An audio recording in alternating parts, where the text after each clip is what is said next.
अस्सलाम वालेकुम। आज हम डिस्कस करेंगे इंजाइम्स। इंजाइम्स क्या होते हैं? ये दीज आर द प्रोटीन्स, ठीक है, जो हमें पता है कि केमिकल रिएक्शन जो होता है बॉडी के अंदर, जो केमिकल रिएक्शंस होते हैं उनके रेट को ज़्यादा करते हैं और ख़ुद ये throughout the chemical reaction change नहीं होते, ठीक है। So enzymes are the proteins that increases the rate of chemical reaction without being change overall in overall process, ठीक है। अब स्ट्रक्चरली इंजाइम क्या हैं? They are protein in nature, ठीक है। लीनियर चेन होती है अमाइनो एसिड्स की, और linear chain of amino acid जो है वो 3D स्ट्रक्चर बना रहे होते हैं इंजाइम की, ठीक है।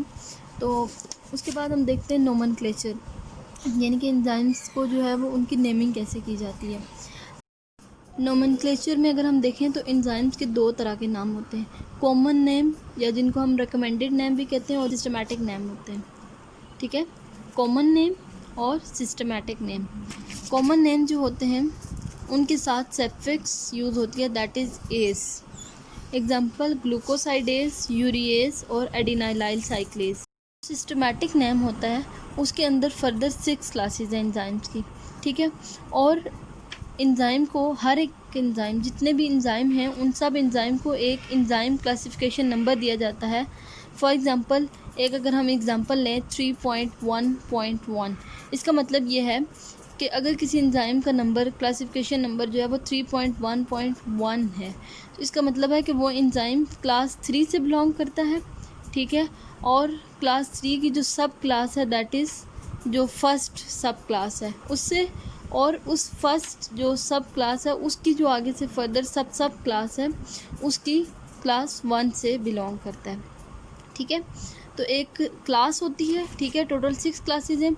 इन क्लासेस के आगे से सब क्लास भी होती है और फिर उन सब क्लासेस के आगे से फर्दर सब क्लास भी होती है। तो जो 6 क्लासेस हैं उसमें कौन कौन सी हैं? Oxidoreductase, transferase, hydrolase, lyases, isomerases and ligases, ठीक है। तो ऑक्सीडो रिडक्टेजेस कौन से होते हैं? जो कि ऑक्सीडेशन रिडक्शन रिएक्शंस करवाते हैं, ठीक है। इसकी एग्जांपल आ गई लैक्टेट डिहाइड्रोजनेस। इसके अलावा होते हैं ट्रांसफरेजेस, ये उन ग्रुप को ट्रांसफ़र करते हैं जिनके अंदर कार्बन, नाइट्रोजन और फॉस्फोरस प्रेजेंट हो। इसकी एग्जांपल क्या आ गई? Serine hydroxy methyl transferase. इसके अलावा होते हैं हाइड्रोलेजिस। हाइड्रोलेजिस क्या करते हैं? बॉन्ड को ब्रेक करेंगे बाय एडिशन ऑफ वाटर, ठीक है, वाटर को ऐड करेंगे और बॉन्ड ब्रेक करेंगे। इसकी एग्जांपल आ गई है यूरिएज। उसके बाद होते हैं लाइएजेस। लाइएजेस क्या करते हैं? कार्बन कार्बन, कार्बन या सल्फ़र, कार्बन नाइट्रोजन, इन बॉन्ड्स को ब्रेक करते हैं, ठीक है। इसकी एग्जांपल क्या है? Pyruvate decarboxylase. उसके अलावा होते हैं आइसोमरेजेस। आइसोमरेजेस क्या करते हैं?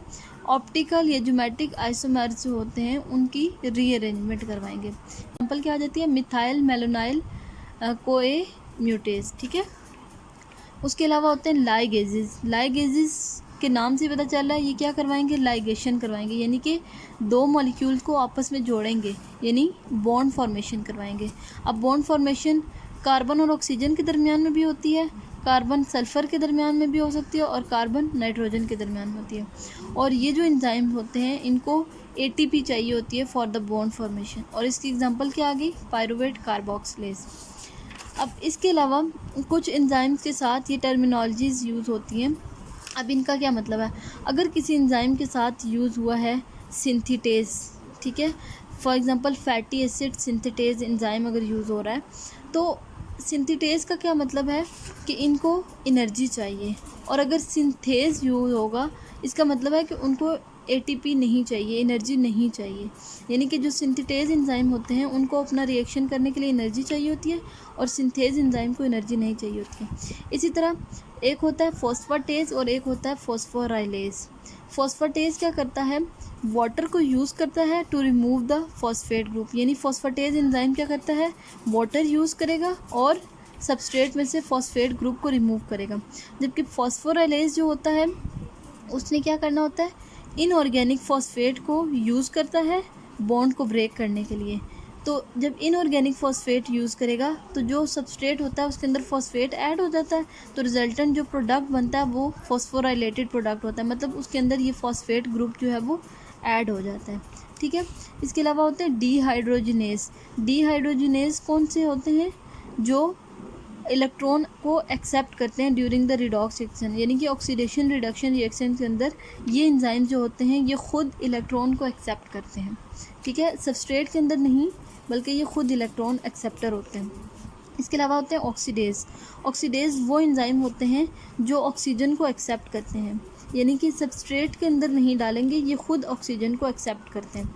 और ऑक्सीजनेज वो होते हैं जो ऑक्सीजन को सबस्ट्रेट के अंदर डालेंगे। मतलब ऑक्सीडेज क्या कर रहा है कि खुद ऑक्सीजन एक्सेप्ट कर रहा है, और ऑक्सीजनेज क्या कर रहा है? ऑक्सीजन को सबस्ट्रेट में ऐड कर रहा है, ठीक है।